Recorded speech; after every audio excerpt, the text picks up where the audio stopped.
and fix things that are broken inside of me. That's the other piece of this. So we'll say, so if I go ahead and I use it to lord over people, then I'm missing the entire point. Let's finish off one last paragraph. This is an amazing paragraph. Even if the police officer has the ability to give a large fine, and even if he has the right to revoke the driver's license, I will say, sometimes having authority means knowing when not to use it. Meaning, I will say, it's the same thing. We know this is sort of parenting. Just because you can punish doesn't mean you should punish. Right? So too again with authority, just because you have it doesn't automatically mean you should always wield it. Something is in the book say the greatest use of authority is the ability to deal with someone with compassion.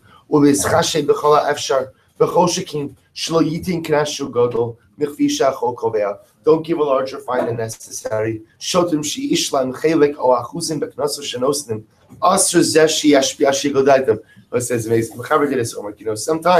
so the police officer needs to get a quota, right? Or sometimes again he gets a percentage of the tickets that he offers. Person has to be careful not to allow his self-interest to interfere with his execution of his duties. We'll say very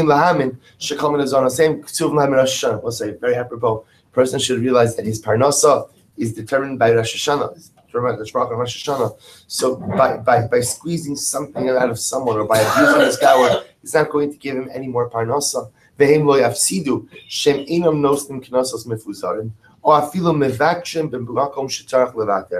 parnasa will not suffer if he doesn't give the highest fine possible, and his parnasa will not suffer even if he lets someone off when he realizes that he doesn't need to go ahead and give the punishment to the individual. Hashem has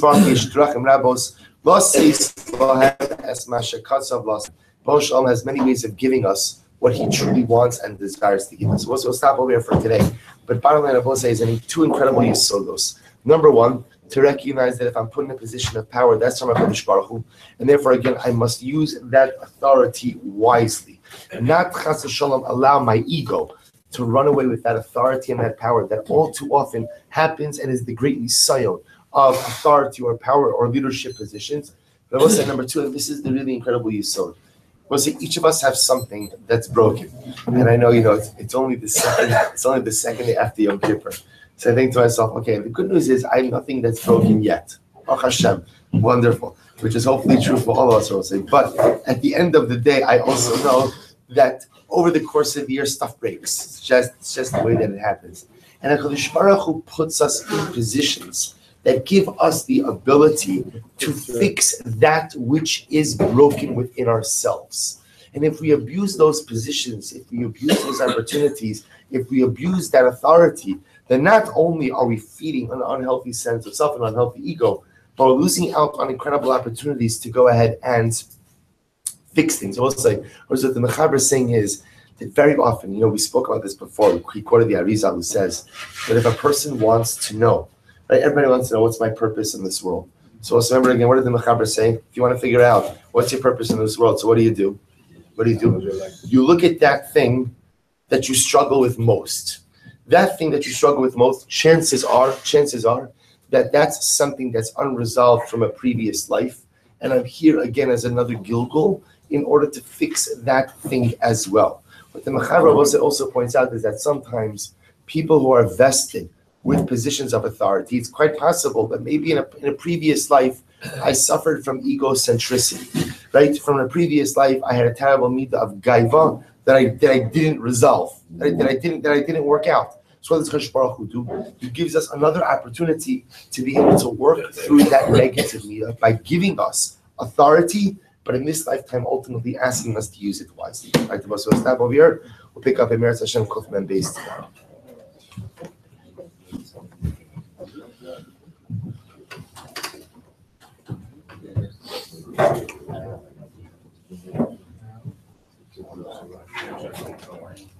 That's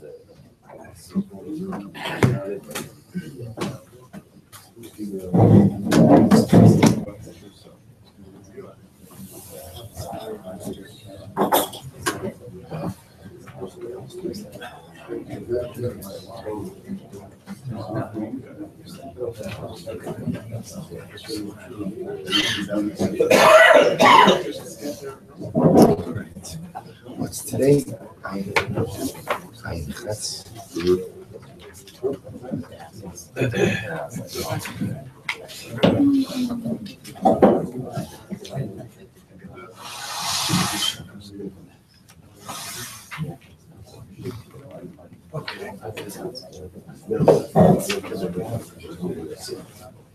All right, Jabal, say good morning. Good morning. First of all, if anyone happens to see a red Gemara, Oz V'Hadar Gemara, with the name Shmuel Silber on the inside cover, it would be greatly appreciated. I'll thank Dr. Alman, who's in Eretz Yisrael right now, for borrowing his Gemara. But if you happen to see Oz V'Hadar Gemara. Okay, thank you. All right, Jabal, say our shir this morning is dedicated by Adam and Yehudit Ben Zev, who are sponsoring the shiurim for the entire month, as well as Mr. Mr. Isaac Samuel, dedicated shiur in memory of his beloved wife Esther Basra Abigail Meir Akoni Zichron Livracha. We hope that the merit of our Talmud Torah, her neshama will have a complete and enduring aliyah. So we'll say we have a lot to do today. Today's daf is Ayin Ches 78. We are picking up from Ayin Zayin Amud Beis 77b. So we'll say more of these fascinating and riveting cases. Itmar. We'll say we're picking up 2, 4, 6, 8 lines up from the bottom. Itmar. Amr Rabbi Yehuda. Hayman de Kafsi v'Chavri. We'll say if a person bound his friend, he tied up his friend, v'ashkil alei bidka demaya, and he breached the water barrier. So we'll say in this particular case, if you can imagine, is this, I guess that they call them like breakers, a barrier, a seawall that prevents the water from flowing onto land. So in this case, I tie up Ruvain and I go ahead and I put him right by the seawall and I breach the seawall. So now what happens? The water comes and he drowns. So the Gemara says, so what's that? So we'll say it's considered to be Girei Didei is an expression for it's my arrows, which means Rabbi say it's viewed as if it's my own koach that goes ahead and causes the death of Ruvain, and therefore again I am chayiv. It says the Gemara qualifies this. We'll say that's only assuming that as soon as I breached the seawall, then what? Then the water came gushing forth and killed Ruvain immediately. Let's say I breached the seawall. Let's say it was low tide, whatever it was. So the water wasn't getting to Ruvain. The water was only washing up later on. Then what? Then the halacha is that I am going to be pater. Why? Because that's a grama ba'alma. Ultimately, again, that's simple causation. Because also, going in line with what we said yesterday, the only way I'm chayiv is if all of the ingredients that would result in Ruvain's death were in effect at the time that I bound him. So the Gemara says, "Va'amar Rav Papa Zorak Tzra Lamala B'Halcha L'Tzdat." And it was another interesting case. I threw a stone upwards, and then what happens? So I threw a stone up, but what happens is the stone ended up going a bit sideways, v'harga, and ended up killing someone. So what's that? Chayiv. So we'll say I'm considered to be chayiv for that. Amalei Mar Bar Rav Ashvi Rav Papa. My time. Well, what's the reason for that? Mishum dekochohu. Because we'll say that stone, when it kills someone by going sideways a little bit, is considered to be my koach. Gemara says, 1 second. I kocho. If it's considered to be my koach, tezel le'el. We'll say, 1 second. If it's my koach, then I threw it which direction? I threw it upwards. So if it's my koach, then what? It should continue to go upwards. Ayin Chesam Daleth. V'ilav. And I will say, ultimately, again, at the end of the day, if it's not my koach, tezel lesachas, then it should come straight down. What's the pshat with the fact that it goes sideways? Elo koach kachoshu. Now, it says the Gemara, it's my koach, but it's considered to be a quote-unquote weaker koach. Look at Rashi. What does that mean, kachoshu? Eva koach chazak ela ktsas kocho yishkan. So I'll say this is not considered to be a dramatic display of my strength, but rather a smaller display of my strength. Va'aydelo azla la'el mishum shekala koach chozek hazrika va'ever chozeres la'aretz. So what the Gemara is also highlighting is the following. Even when you throw something straight up, generally, again, a person doesn't throw something just at a direct straight line up. There's usually some type of angle, some type of arc. Therefore, again, even if the stone doesn't follow a straight trajectory up, but ends up going to the side a little bit, that's considered to be my koach. And if the Chas V'Shalom kills someone, I'm responsible for that. Second line of also, Ayin Chesam Dal. He called Asar b'nei Adam. It's a very interesting case. So we'll say, let's say 10 people, 10 Basara Maklos, 10 people hit Ruvain with 10 different sticks. Okay, so 10 people all hitting Ruvain. Umeis, and Ruvain dies. So what's the Abbas say? The obvious shayla in this case over here is who is responsible. So whether they hit Ruvain at the same time or they hit him one after the other. So what's the halacha? Abbas say Pturin, they are considered to be pater. We'll see why. Rabbi Yehuda ben Beseira Omer bezeh achar zeh ha'acharon chayv. Rabbi Yehuda ben Beseira says no. If they all hit him at the same time, then they're pater. Why Rabbi say? Why? Because we don't know who killed him. Right? Meaning you can't pin the death on any one person. However, bezeh achar zeh, Rabbi say if they hit him one after the other, then what? Ha'acharon chayv. Indeed, the last individual will be chayv. Why? Because we'll say the last person will be responsible for what? For hastening the death of the victim. So it could be that Reuben was drawing his last breath after the first 9 beatings. But the last guy who hit him ultimately again hastened his death, and therefore he is responsible. Amar Rabbi Yochanan says, so we'll say, it's a fundamental machlokes between the Rabbanan and Rabbi Yehuda ben Beseira. The Rabbanan saying that if 10 people beat up a guy, whether they hit him at the same time or they hit him one after the other, they're all going to be pater. They're all going to be pater. Rabbi ben Beseira says, no, if they hit him at the same time, they're pater. But if they hit him one after the other, the last guy who hit Ruvain while he was still breathing is going to be chayiv.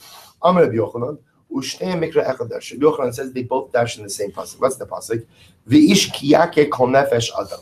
That's actually quite interesting. The pasuk says, and if a man kiyake will strike kol nefesh adam. Now both say kol nefesh adam literally means, what we're going to see is, we translate it as if a man kills any other man. We're going to see there's going to be a little bit more of a creative drush over here about what kol nefesh adam means. Rabbanon savri kol nefesh adi kol nefesh. Did Rabbanon say that you only chayav for act of bloodshed when Rabbi say when the person you are killing has his complete vitality? He's kol nefesh. Rabbi say, what does that mean? That according to the Rabbanon, you're only chayav ultimately again for killing a perfectly healthy individual? No. What it means is if the guy has had most of the life beaten out of him already, he's not called kol nefesh. So because he's not called kol nefesh, the last guy who comes along and beats him up or delivers the final blow will not be chayiv. So according to the Rabbanan, you're only chayiv for someone who is essentially kol nefesh, totally alive. In this case over here, when the 10 guys are beating up Reuven, whether they're beating him up at the same time or bezeh achar zeh makes no difference. By the time the 10th guy comes around, Reuven no longer satisfies the criteria of kol nefesh, therefore you're pater. Rabbi Yehuda ben Beseira Omer Savar kol nefesh kol duhu nefesh. So Rabbi Yehuda ben Beseira says, no, what does kol nefesh mean? As long as a person has any life in him, if you kill him, you are chayiv. Therefore, according to Rabbi Yehuda ben Beseira, will say what? When the 10th guy comes along, Reuven is still breathing. Granted, very little. He's on death's door, but Lamaisa, again, as long as there's kol nefesh, any amount of life within him, you will be chayiv ultimately again for taking that life. Amar Rava, Rava says, so what's the fundamental machlokes? Amar Rava, hakamo de bog against a treifa shu pater. It's actually very interesting. Everyone agrees that if you kill a treifa, you're pater. You will say, now what's a treifa? Look at Rashi. Motim bahari adam as a treifa. Kigon nokiv habeshet okrum hamoah. So we'll say a treifa is someone who has some type of fatal injury or fatal circumstance in any one of the vital organs. So that's a treifa. So we'll say if you kill a treifa, you're pater. We'll say why if you kill a treifa, are you pater? Because the mindset again, a treifa is considered to be halachically dead already. So if you kill him, you're not allowed to kill him. But if you do kill him, you're not chayiv misa for that. But gosis b'dei shamayim. We'll say if a person, we'll say gosis b'dei shamayim. We'll say is a person who is dying, actively dying, but he's dying b'dei shamayim means as a result of disease or something else, meaning not because of any type of wound that anyone else inflicted upon him.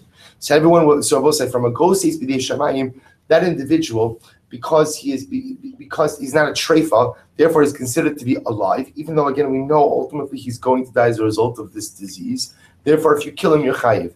Lo nechlaku, the machlokas is ela b'goses b'dei adam. We'll say, let's say somebody becomes a goses b'dei adam. What does that mean? Look at Rashi, right across. Goses b'dei adam kigon zeh shekarav lamos machmas hamakos elas lo aso harishon treifa. So we'll say, so goses b'dei adam was like the case of the Reuven who was beat up by the 10 guys. He's about to die, but again, he's not a treifa. So you could be about to die, but not a treifa. So what's the status of a goses b'dei adam? Are you chayiv for killing a goses bidei adam at all. So the Gemara says, Mar medamile l'treifa. So one opinion compares him ultimately to a treifa, and therefore again you would not be chayiv for killing him. And that ultimately sounds like the Rabbanon.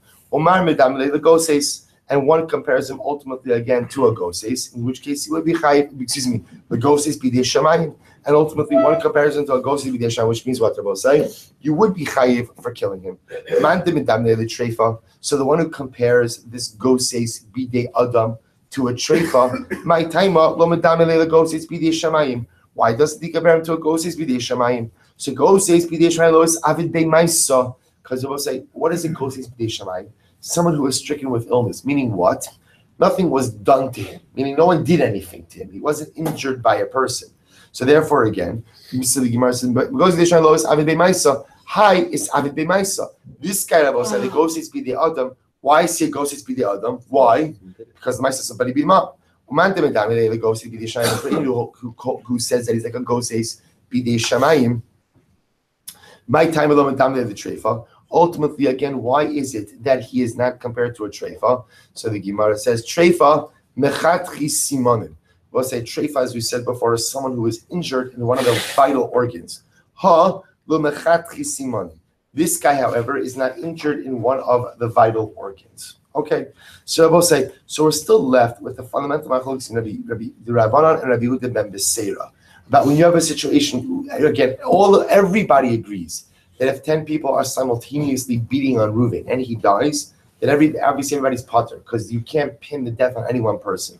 The question is if they beat him up successively, right? And the last guy delivers the final blow, and then Reuven dies. Is the last guy chayiv or not? So the Rabbanon say no. Rabbi Yehuda ben Beseira says yes. It seems to me the machlokes is based on how they darshan the phrase what? Kol nefesh. Kol nefesh. So we'll say that spills over ultimately again into how you deal with the goses bidei adam. So if somebody ultimately becomes a goses because of injury inflicted upon him by another person, is that person compared to a treifa, and therefore you're not chayiv for killing him, or is he compared to ultimately again a goses bidei shamayim, which you would be chayiv? So again, that's the machlokes we still have standing. Tani coming to Rav Sheshes. V'ish kiyake kol nefesh lahavi amake es chavero. So we'll say. So remember again. We have to come back to that machlokes. Sorry. I'll write it down and we'll come back to it. So it says the Gemara the following. Tani Tana Kamei Rav Sheshes. V'ish kiyake kol nefesh adam. So the pasuk says if a man will go ahead and literally kill another person, kol nefesh adam, lahavi amake es chavero, ve'im bo kedei lahamas. So what does this come to include? This comes to include the following case. I hit Reuven, but the injury that I gave Reuven was not a life-threatening injury. Uba achar behemis, and then Shimon comes along and kills Reuven. Shu chayiv, that Shimon will be chayiv. Shimon will be chayiv. Ein bo kedei lahamas. Pshitas. We'll say obviously what's the chiddush over here? If I give Reuven a slap on the face, bless you. I give Reuven a slap on the face, and then Shimon comes along and stabs Reuven in the heart. So you need the right to tell me that Shimon's going to be chayiv and I'm not. So the Gemara says, Ella, yesh bo kedei lahamis uba achar behemiso shu chayiv. Both say, rather listen to this. What it means is the following. Let's say I injure Reuven in a way that could have killed him. I throw him off the roof of my house. But Baruch Hashem, Reuven has incredible siyata d'shmaya, at least for a few more minutes. And then what happens? He survives the fall. Totally fine, Baruch Hashem. Right? Lands into a car. Totally fine. And then what happens? After I throw him off the roof, Shimon comes along and stabs him in the heart. So I'll say, so what's the halacha? The halacha is I am pater. And Reuven's going to be chayiv. I'll say, all kidding aside, what it means over here is the following. I threw him off the roof, which means he should have died. He doesn't die. He's badly injured, but he doesn't die from that. Shimon then comes along and kills him. The Bryce is telling me now that what? Shimon is chayiv nisa and I am not. Even though I delivered a potentially fatal blow, but at the end of the day, he didn't die from what I did. He died from what Shimon did. Therefore, Shimon's chayiv. And I both say, whose opinion does this reflect? This reflects the view of Rabbi Yehuda ben Beseira. Because what does Rabbi Yehuda ben Beseira say? Even if someone is compromised already, the person who delivers the final death blow, even though again the death process has been initiated by previously inflicted injuries, nevertheless, the person who delivers the final blow ultimately again will be chayiv. Amar Rava. Hahori gets a treifa pater. So let's go back for just a moment. The person goes and he kills a treifa, they're going to be pater. So remember again, a treifa is someone who is going to die as a result of injury to a vital organ. Right? That's the definition of a treifa. So if you kill a treifa, you're pater, as we just said before. Why? Because a treifa essentially is considered to be already dead. Treifa, listen to this. What about if a treifa killed someone? Treifa shaharag bifnei beizin chayiv shel bifnei beizin pater. So we'll say treifa, if he killed someone in the presence of beizin, he's going to be chayiv. But if he killed someone outside of the presence of beizin, he'll be pater. My time chayiv. Tichsiv ubi'at arab b'kirbecha. So we'll say, listen to this. If he kills someone in front of beizin, he's going to be chayiv. Why? Because we'll say, interestingly enough, he's not really chayiv nisa. Why is he not chayiv nisa? Because he's considered dead already. But why do we kill him? Meaning, if Beis Din sees something negative occurring, Beis Din has the obligation to act. So if they see this guy killing someone, they have to put him to death. He's already considered. I mean, it's not as much that he is that they're obligated to act to carry out a legal sentence, but rather again, there's a societal issue that's being served over here, which is Beis Din can't sit idly by while negative things are happening. So the Gemara says, Beis Din pater. Listen to this. So outside of Beis Din, they can't put him to death. Why? Because also, let's say you have witnesses who say we saw the treifa kill Reuven. They will say it's an edus she'iyat hayachal lahazima. Ultimately, again, remember we only accept testimony when you can make the edim into edim zomim. These witnesses can't really be made into zomim. Why, Rabbi? Because they are testifying about a person who is already dead. Also, using this principle many times. Any edim that cannot be into edim zomim, ultimately, again, you cannot accept this edus. Another interesting case. Let's say again, a person goes ahead and violates a treifa. Now this would be a case ultimately again of mishkav zachar. So one man violates another man. But over here, the case over here is the person who is being violated is a treifa. Halaveas a treifa chayiv. So we'll say ultimately again a person is going to be chayiv for that. We'll discuss why. Treifa shirava. We'll say let's say the treifa went ahead and violated another man. So a man is a treifa went and violated another man. So what's the halacha? We'll say bifnei beis din chayiv. So we'll say if Beis Din witnessed this, then ultimately we'll execute the treifa. Shelo bifnei Beis Din pater. But I will say if this happened outside of Beis Din, it's pater. First white line, Ayin Chesam and Aleph. So the Gemara says bifnei Beis Din chayiv. So we'll say again, if this happened in front of Beis Din, so ultimately again Beis Din executes him. Why? Because we will say same idea. Or be and remember, is the treifa really chayiv? And the answer, of course, is no. Why? Because he's dead. He's considered to be halachically dead. But we kill him because Beis Din can't sit idly by while negative things are happening. Shalom bifnei Beis Din pater. What's a second white line and chesam dalif? But if this happens outside of the purview of Beis Din, pater tahavile edus shiata yachal azima. We'll say same thing as we said before, because this is a edus shiata yachal. This is a edus shiata yachal azima. These witnesses came into Eden Zomin. Why? Because you're testifying about someone who is already considered to be halachically dead. To which the Gemara says hasulam li hanuhach. We'll say, why do I need the same case twice? In other words, we'll say case number one is where the treifa kills someone. Case number two is where the treifa violates someone. But we'll say it's the same principle. What's the same principle? If Beis Din sees him, then Beis Din will kill him because it will be arta ramikirbecha. If it doesn't happen within the confines of Beis Din, then what? Beis Din won't kill him. So why do I need two of the same case essentially? To which the Gemara says, I'll tell you why. What we really needed was the case ultimately again of someone who violates the treifa. We'll say, let's say one man violates another man who's a treifa. Right? So Ruvain violates Shimon. Shimon is the treifa. What happens? I'm at a third say that violating a treifa is like violating a corpse. Say, what's the punishment? Right? What's the halacha for someone who violates a corpse? Well, says the halacha is, I mean, obviously it's not good, but again, but it's not also. I mean, he's not put to death. You're not put to death for mishkav zach. You're not put to death for again. It's obviously a toiva. But so I would have thought that violating a treifa is like violating a corpse. Kamash malon demishum hana. Both say kamash on that. That's not true. Why? Both say because part of the prohibition of mishkav zach will be an act of hana, and therefore again vaha isli hana. Even though both say in a certain sense the treifa is halachically considered dead, right now he's alive. Therefore, the man who violates him is violating a living person. There's an act of hana, of mishk, of zachar for this individual, and therefore, again, he will be chayiv for that. So also I said, therefore, the Gemara says, even though I don't need both cases, the novelty in this is that even though we're saying a treifa is like a dead person, yet amazingly enough, if a person violates a treifa, that's not considered like violating a corpse, which doesn't carry with it a punishment in Beis Din, but rather, again, is considered to be like violating an alive person.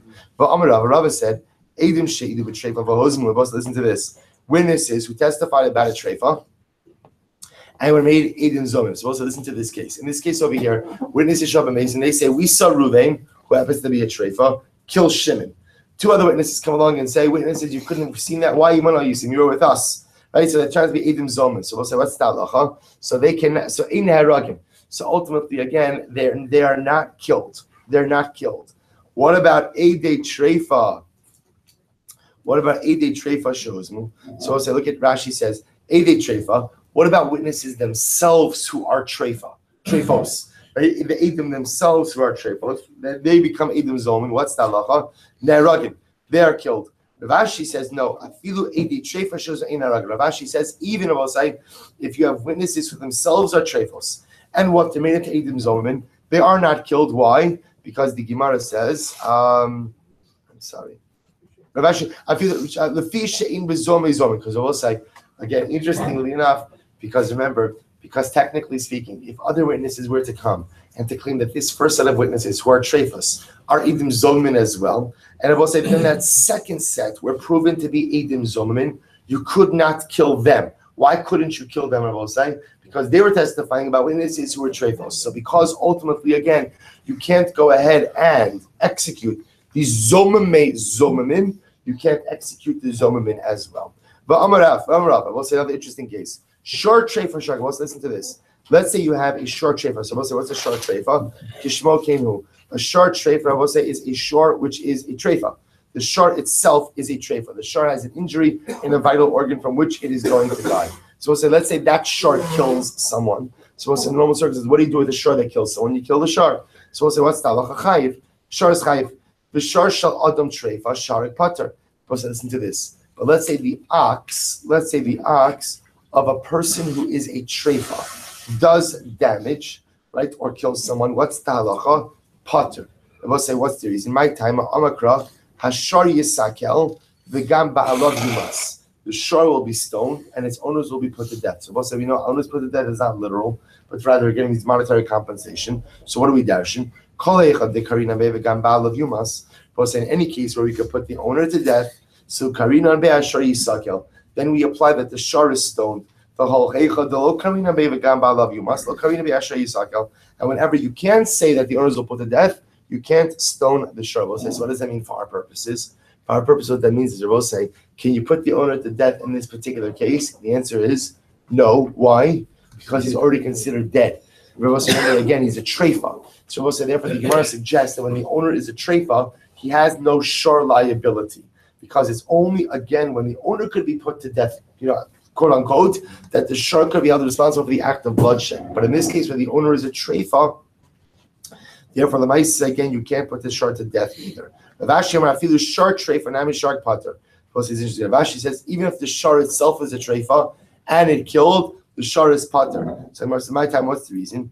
Kivan de elu bailim havi petiri shor nami pater. So this is interesting. So Ravashi essentially says the shor is an extension of its owner. And therefore, again, just like if the owner was a treifa, he is not responsible for what his shor does. So too, again, if the shor is a treifa, he is also not held liable for his actions. Okay? So the Gemara goes weiter. She sabas hakelb. So also remember again, so the Mishnah brought down the case of Osai, the following, that if a person goes ahead and if I incite a snake to bite Ruvain, then what? What's the halacha? The halacha is that I'm potter. But I will say, what happens if I bring the snake, I open the snake's mouth, and I put it on Ruvain's hand, and it bites Ruvain? So I will say, if you remember again, we had a machlokes in the Mishnah, right? Two opinions. So Shishach Bas Anachash, Rabbi Yehuda says you're chayiv, and the Chachamim say you're potter. Rabbi Yehuda says you're chayiv, Chachamim say you're potter. So I will say, so says the Gemara, Amar Abacha Bar Yaakov, Kishatim Somon Div Rabbi Yehuda, Aras Nachash Bin Shinav Lomeid, Lefichach Makish B'Sayf Nachash Potter. So we'll say, According to Rabbi Yehuda holds that the venom of a snake is always in its fangs. In other words, we'll say it's always ready to come out. All it needs is what? Is ultimately, again, good morning, Mr. Schofield. That was an excellent try. So remember, Rabbi Yehuda holds that the venom is in the fangs. Therefore, we'll say as soon as that those fangs make contact, the venom comes out. So therefore, I will say essentially, again, that's why Rabbi Yehuda holds that the person who puts the snake on Reuven's hand is going to be chayiv. So the Gemara says, on the other hand, aras nachash mi'atzmahu kamaki, lefichach nachash eskil ha'makish pat. On the other hand, the Rabbana hold no.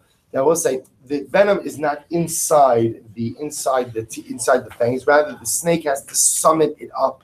So because of that, again, therefore, what we'll say, halacha l'maisa, the Chachamim will hold that the individual brings the snake ultimately again to Reuven is not going to be chayiv. Rather, it's the quote unquote, it's the snake that's chayiv. Ultimately, again, and I am pater. Rabbi says, so how do we paskin? In that case, interestingly, we paskin like the Chachamim. That if I were to go ahead and bring a snake, open its mouth and put it onto Reuven, and the snake were to inject its venom, I would not be chayiv. We view that, even though again, we'll say as I pointed out yesterday, when I say I'm not chayiv, that means in a base that I'm not chayiv. But in a Beis Din, we don't do it as if I have killed the individual. Rather, again, who killed him? It was the snake. Says the Mishnah. Supposed to listen to this case.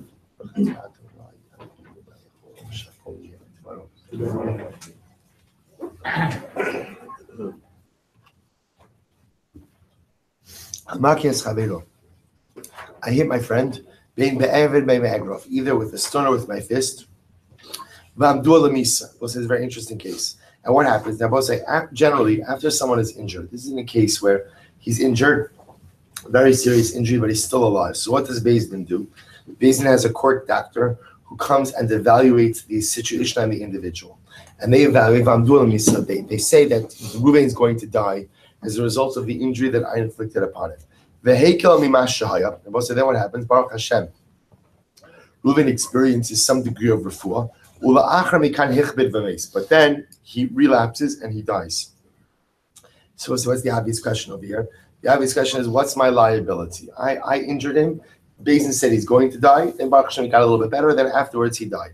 So what's the halacha? Rabbi Nechemia, so the Gemara says, umeis, chayiv. So we'll say that Rabbanan say that you're chayiv. I'm chayiv. Rabbi Nechemia Omer Pater. Rabbi Nechemia says I'm Pater. Why? Shraglayim l'davar. And we'll say he says Raglayim l'davar that there's proof or there's circumstantial evidence that what? That Lamaisa, maybe Reuven didn't die as a result of the injury I inflicted upon him, but rather died because of some other circumstance. Tan Rabbanan. As you dash Rabbi Nechemia. So we'll say Rabbi Nechemia dash in the following.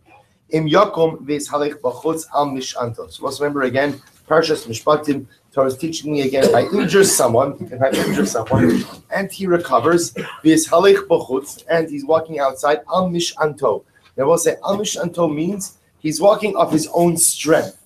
Of his own strength. I am Chesam Beis. V'nika maket. And I will say ultimately again, so I injure Reuven, I hurt Reuven, and Baruch Hashem, he has a refuah. He's able to go outside, he walks on his own. Therefore, again, I am free from liability. Now we'll say, now v'nika hamaket means that I'm not put to death. Obviously, I will say I'm chayiv in other forms of damages. But l'maisa, I'm not put to death. So the Gemara says, 1 second. The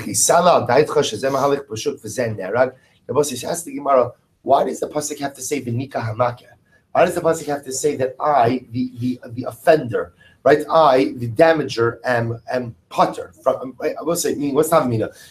I injured Reuven, and Baruch Hashem now he's walking around outside, he's okay. So v'nika hamaket Torah tells you I'm not put to death. Okay, why would we think I would be put to death? Baruch Hashem, Reuven's okay. We'll say, what's the case? This is amazing. Third line down. What's the case here? I injured Reuven. And after I injured Reuven, Beis Din does their assessment, and they assess that Reuven's going to die from his injury.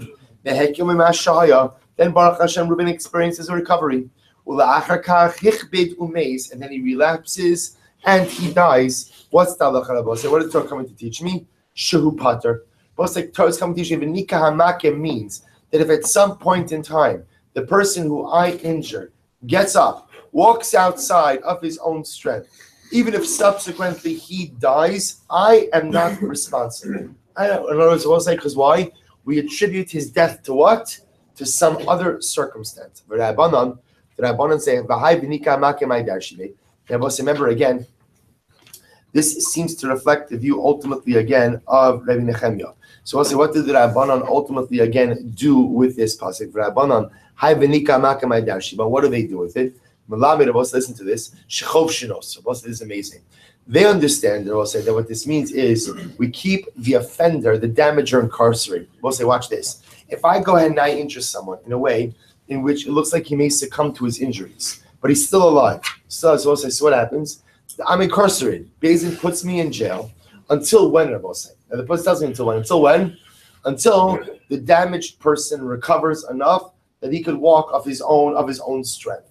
At that point in time, they free me. So we'll say the Rabbanan Dasha V'nika Amaka means they release me from jail. Where does Rabbi Nechemia learn? We'll say that ultimately again we put a person in jail until we see what happens with the injured party.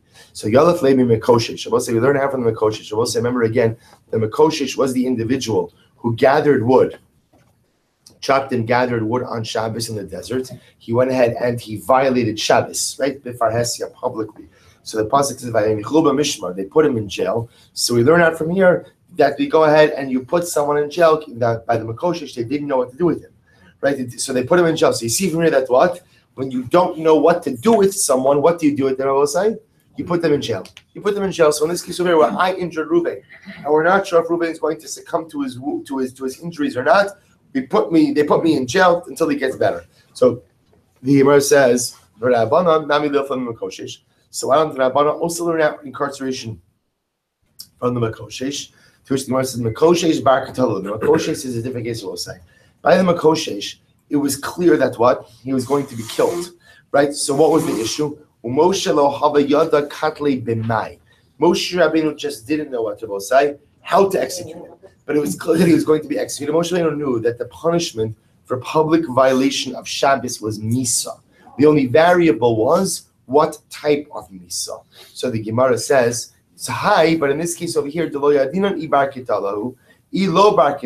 say in this case over here, when I injure Reuben, we don't know am I subject to death or not. So you can't learn out incarceration from the Makoshesh, because all the Makoshesh teaches me, I will say, is that if you have a case where I know someone is definitely subject to execution, but we don't know which type of execution, put them in a holding cell. That doesn't help me in this case, Rabbi Nechemia. So it wasn't. Why does Rabbi Nechemia learn out from the Megadif? The Megadif was the person who publicly blasphemed, publicly cursed HaKadosh Baruch Hu. He too was put in jail. So the Gemara says, "Delo havayada ibar kitalu v'chavshua." We'll say that was the case where after he publicly cursed God, they didn't know what to do with him. They didn't know was he subject to death penalty or not. So why don't you learn out incarceration from him? Rabbanon Megadif horas shahisa. The Rabbanan say the Megadif for both sides was an outlier. Hora Shamij was an exception to the rule. Kidisanyo, Yodea Haya Moshe Rabbeinu Shem Makoshesh B'Misa, Shneimar Mechala Mos Yumas. It was as the Bryce says, Moshe Rabbeinu knew that the Makoshesh was Chayiv Misa. Why? Because Klal Yisrael had already been told that he who publicly violates Shabbos ultimately again is put to death. Elo Lo Haya Yodea Be'eza Misa Nera. Rather, what Moshe Rabbeinu did not know was what? Which type of death to go ahead and execute the Makoshesh with? Shene'emar kilo porash aval megadef lo ne'emar bo ela lefarish lema pi Hashem shelo haya Moshe yodea inhu ben misa kol ikar imlav. We'll say ultimately again, Moshe Rabbeinu had no idea what to do with the Megadef. Was he chayiv misa or not? To which therefore we'll say that's why they put him in jail to figure out what to do with him. Bishlam Rabbi Nechemia. So we'll say ultimately again, now according to Rabbi Nechemia, we'll say why ultimately again, you need to now we'll say trei umdini. If you take a look at Rashi for just a moment, Rashi says over here, Bishlam Rabbi Nechemia, the Amar v'nika hamakel amdu alamisa v'hakel v'chazer v'echvid asa d'chsivi trei kra yisrael umdina. We'll say the Torah speaks about this idea of evaluating someone. This idea that if someone is injured in some type of life-threatening way, that we evaluate ultimately, is the person going to die from his wounds or not? And apparently, again, we keep the offender incarcerated until we see what's going to happen. So as according to Rabbi Nechemia, I understand why the Torah speaks about this evaluation twice. Trei Umdini, I understand why it's speaking about this evaluation twice. Chad Amdu Misa, V'chaya, V'chad Amdu Misa, because also there are two cases. Case number one, I will say, is where Beis Din assessed that the individual, they assessed that Ruvain, I injured Ruvain, they assessed that Ruvain is going to die, and in fact, what happens? He lives. He lives, right? Baruch Hashem. Second case, V'chad Amdu Misa, V'hakel Mimashai. And also the second case was where they assessed him ultimately again to die, and Baruch Hashem, his situation has improved a bit. Elul Rabbanan Trei Umdini Lamali. But I will say, according to Rabbanan, why did the Torah have to discuss two cases of evaluations?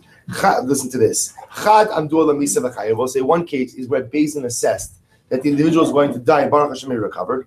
V'chad Amdu L'chayim Umeis. Ooh. We'll say, watch this. One case was just the opposite. I injured Ruvain.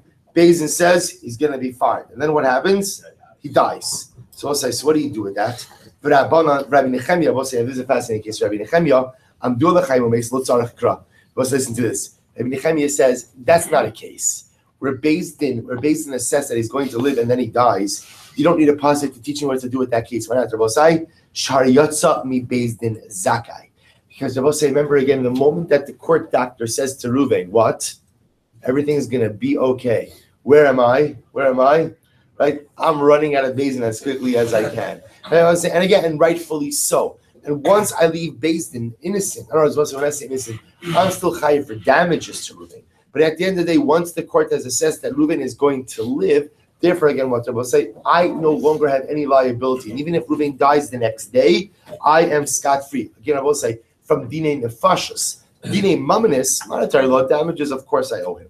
I will say, first white line, Ein Chesed Beis. Tanabano, Hamakes Chaver Vamdu Misa. Listen to this. So I injured Ruvain. Beis Din assessed that he's going to die, and Baruch Hashem, he lives. He lives. So what happens? Potrin also. So ultimately, again, Beis Din patters me. Well, once Beis Din assesses that he's going to live, I will say, then what? Then I, the damager, the offender, and patter. Amdua lemisa v'halka mimashahaya. I'll say, listen to this. So let's say the following case: I injure Ruvain. Beis Din evaluates him, and they say he's going to die. Then what happens? They see an improvement in his situation.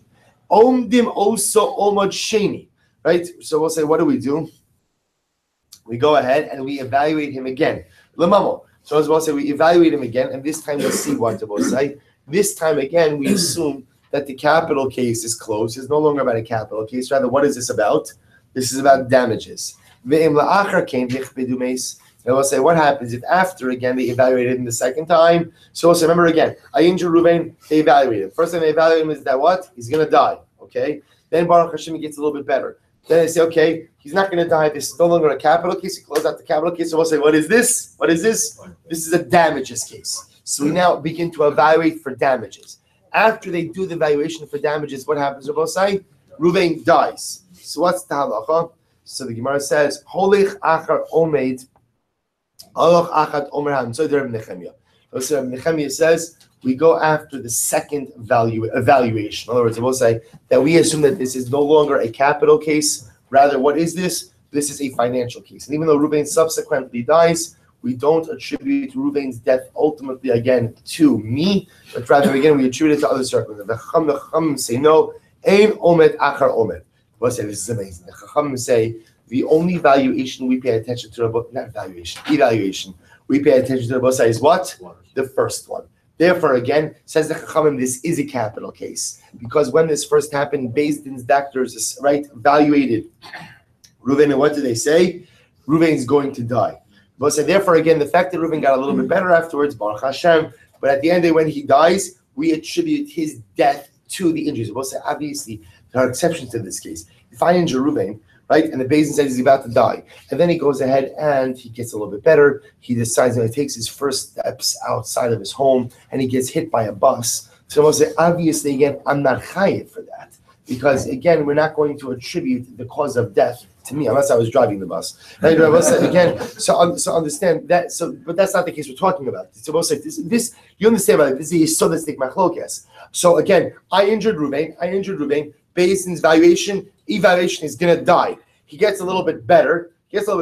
Now we say, okay, let's assess for damages. Then he dies. Rabbi Nechemia says, we look at the second evaluation. This is no longer a capital case. I owe money. The Rabbanan say no. There's no such thing as second evaluations. We look at the first one, and therefore what? I am going to be chayiv ultimately again for a capital case. Tanya, another brayso that supports this. Amdula Misa, if they evaluated him, they said that he's going to die. So ultimately, again, we go ahead and actually, we'll stop over here by this Tanya Ida. We'll pick up Emirat Hashem here tomorrow. So I'm leaving you a little bit on a cliffhanger. We'll close up Emirat Hashem. We'll close out this week tomorrow, and we'll pick up on the Mishnah.